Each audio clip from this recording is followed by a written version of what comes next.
Cette vidéo entre dans le thème des fonctions trigonométriques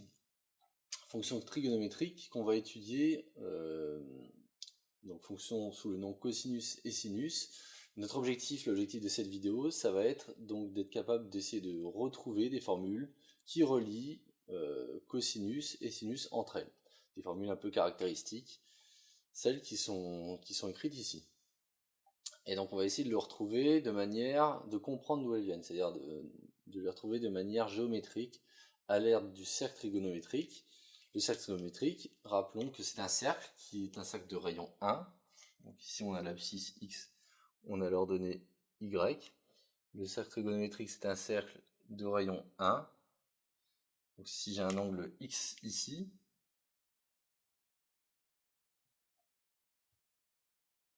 la projection sur l'axe des abscisses de ce point, ça sera ce qu'on appelle cosinus x.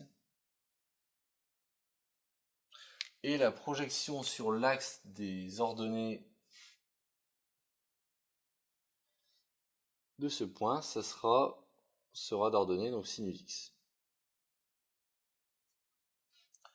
Voilà, et le cercle est de rayon 1. C'est-à-dire que la distance entre ce point-là et ce point-là, c'est 1. La question qu'on se pose, c'est qu'est-ce que valent toutes ces valeurs? Donc qu'est-ce que vaut, par exemple, cosinus de moins x?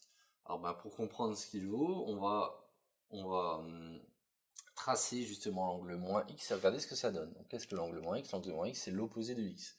C'est-à-dire ça va être l'angle qui va être opposé à x. Hop. Qui va être celui-ci. Donc ça c'est moins x. Qu'est-ce que cos de moins x? Cos moins x, de la même manière que cos x c'était la projection de ce point-là d'angle x avec l'axe des abscisses sur l'axe des abscisses, la cos de moins x va être la projection de ce point-là sur l'axe des abscisses. C'est-à-dire, en fait, on remarque que cos de moins x, ça correspond exactement à cosinus de x. Donc cos de moins x, en fait, c'est rien d'autre que cos de x.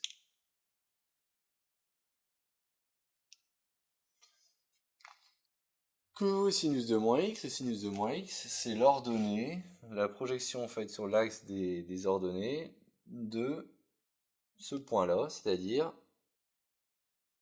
voici sinus de moins x. Qu'est-ce que sinus de moins x? En fait, on remarque que la longueur qui est ici, c'est moins la longueur qui est ici. Donc en fait, sinus de moins x, c'est rien d'autre que moins sinus x. En fait, on fait moins sinus x et on tombe sur sinus de moins x. Donc ici, sinus de moins x est égal à moins sinus x. Et ceci, donc pour un angle x réel quelconque. Donc pour tout x appartenant à R. Bon, ces deux relations qui sont ici, en fait, on les connaît déjà. Elles correspondent à la parité de la fonction cosinus et l'imparité de la fonction sinus. Cosinus est une fonction paire, c'est-à-dire symétrique par rapport à l'axe des ordonnées. Sinus est une fonction impaire, c'est-à-dire symétrique par rapport à 0. Symétrie centrale de centre 0. Et donc ces deux relations, en fait, on les connaît déjà, mais on les retrouve sur le cercle trigonométrique. Continuons, essayons donc de déterminer le cosinus de pi moins x. Alors il s'agit de tracer d'abord pi moins x. Qu'est-ce que pi moins x? Donc on part d'ici. Pour tracer pi moins x, on fait un angle pi. Donc un angle pi, c'est 180 degrés.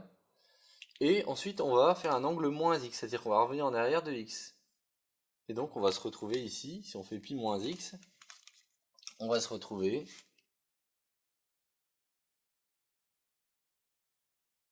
avec cet angle-là.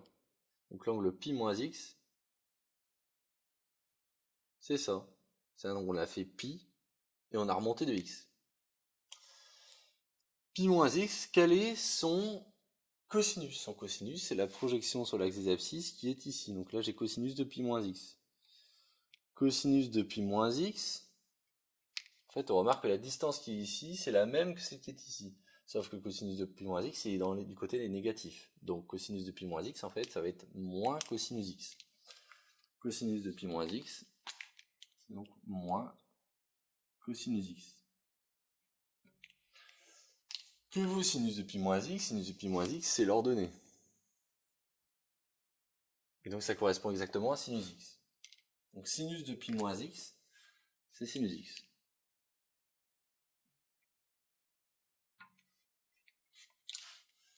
Voilà, on continue. Maintenant, on va essayer de trouver le cosinus de pi sur 2 moins x et le sinus de pi sur 2 moins x. Donc on va commencer par tracer pi sur 2 moins x. Pi sur 2 moins x consiste à partir de l'axe des abscisses à faire un angle droit, 90 degrés, et de redescendre de x. Donc pi sur 2 moins x, en fait, ça va être cet angle-là. Hop. Donc ça, c'est pi sur 2 moins x. 90 degrés moins x. Bon, bah qu'est-ce que cosinus de pi sur 2 moins x? Donc là, ça va être un petit peu plus subtil. Mais le cosinus, donc c'est toujours la projection sur l'axe des abscisses. Donc là, j'ai cosinus de pi sur 2 moins x. Alors, à quoi ça correspond ça? En fait, il faut regarder en termes de longueur. Cette longueur-là, en réalité, donc elle correspond ni à cosinus x ni à cosinus de moins x. Mais par contre, en fait, elle correspond à cette longueur-là. En fait, ces deux longueurs-là sont les mêmes. C'est-à-dire que cette longueur-là et cette longueur-là sont les mêmes. En fait, ça revient un petit peu à tracer une droite ici, à faire une symétrie de la figure, quoi. Là, on a le même angle. On a le même angle entre là et là, donc il est logique que l'ordonnée ici soit la même, enfin que l'abscisse ici soit la même que l'ordonnée ici. Donc on se retrouve avec cette longueur-là égale cette longueur-là, les deux étant du côté des positifs, on a cosinus de pi sur 2 moins x qui est égal à sinus de x.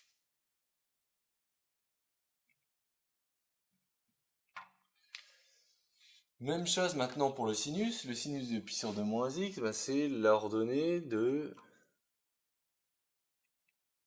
ce point. Le sinus de pi sur 2 moins x, c'est cette longueur-là, que je vais tracer ici en rouge. Cette longueur-ci. Maintenant, cette longueur-ci, à quoi elle correspond? Bah, en fait, de la même manière que ça correspondait à ça, elle va correspondre à la longueur entre 0 et cos de x. C'est-à-dire cette longueur-ci.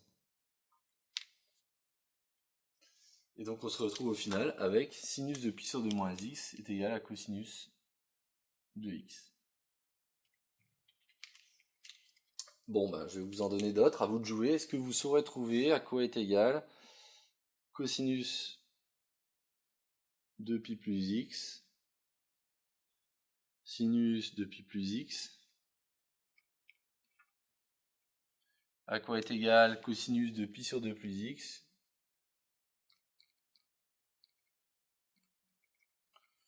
et sinus de pi sur 2 plus x. Graphiquement, géométriquement. Donc là, ça c'est petit exercice pour voir si vous avez compris un petit peu, grâce au dessin, comment est-ce qu'on fait pour obtenir les valeurs du cosinus et de sinus d'un certain nombre d'angles en fonction des cosinus de x et des sinus de x. Je voudrais terminer la vidéo en rappelant en fait la formule d'addition qui pourrait être substituée à ce raisonnement, qui pourrait nous permettre de trouver ces angles, qui est la formule, enfin les formules donnant le cosinus de a plus b et le sinus de a plus b. Alors ça c'est la formule analytique, il est bienvenu d'être capable de faire la correspondance entre ces égalités et leur représentation géométrique, d'être capable de les retrouver à partir du dessin, parce que ça les rend beaucoup plus naturels. Donc les deux formules dont je parle et qui peuvent permettre de retrouver ces choses-là sont les suivantes, sont les deux formules d'addition qui relient cosinus de a plus b à cos a cos b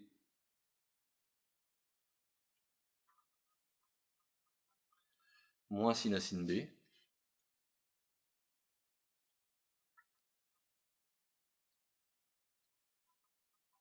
Et sinus de a plus b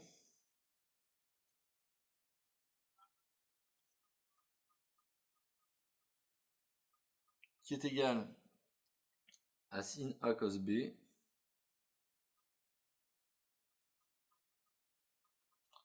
plus sin b cos a.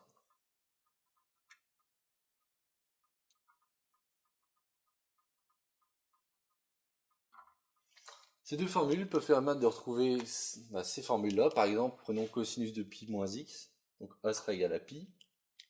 Si je prenais un exemple, a serait égal à pi, b serait égal à moins x, si on remplaçait, on aurait donc cosinus de pi, cosinus de moins x, sinus de pi, sinus de moins x. Qu'est-ce qu'on obtiendrait? Cosinus de pi vaut moins 1. Et cosinus de moins x vaut cosinus de x. Donc là, on obtiendrait moins cos x avec ce terme-là. Et sinus de pi vaut 0, donc ce terme-là s'annulerait. Donc il resterait uniquement moins cos x, c'est-à-dire exactement ce qu'on a trouvé. Ça, c'est une autre façon de faire les choses, mais beaucoup plus analytique en connaissant ces deux formules-là. Et donc ça termine la vidéo qui explique comment retrouver géométriquement un certain nombre de formules liant le cosinus et sinus grâce au cercle trigonométrique.